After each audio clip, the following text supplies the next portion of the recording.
लेंगे लेंगे भौजी लेंगे लेंगे क्या है हमके दिखावा तारू ठेंगे लेंगे लेंगे भौजी लेंगे लेंगे। बाबू तनी नाग धुन बजाओ, अफ्रीकन स्टाइल में नाचे के बा।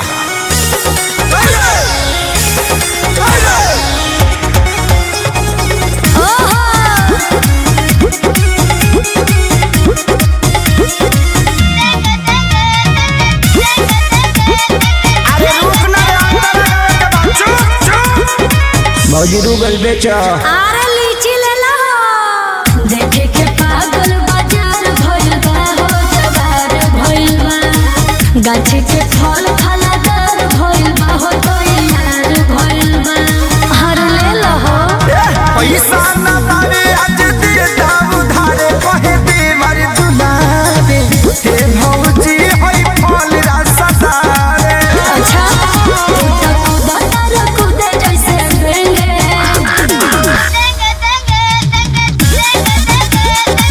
हाई बेंगवा घुस गइल रे अफ्रीकन भगवे किनारे। लेंगे लेंगे भौजी लेंगे लेंगे हम तो खैला बिना नागी लगेंगे। लेंगे लेंगे भौजी ले लेंगे। खाली चिलेबे कर बस के लेबो कर बस रे।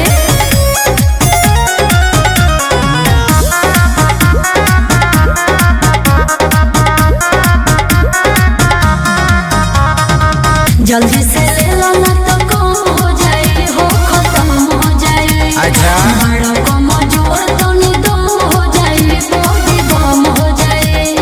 खेसारी खानी अखिलेश खेसारी विकास बार खड़ा ले खाती दोबारा हे भौजी होई मालदा हर सहारा। तमन्ना पे आइल बड़ो लोगेंगे,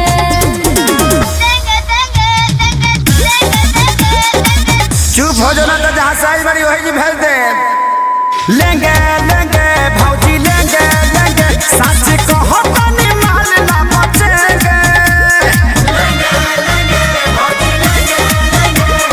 लेंगे लेंगे भौजी ले लेंगे। बड़ा निमन गो की बड़ा लो, एक बार में सब ले ले लो। बड़का गांव पंचायत के पैसा है भौजी।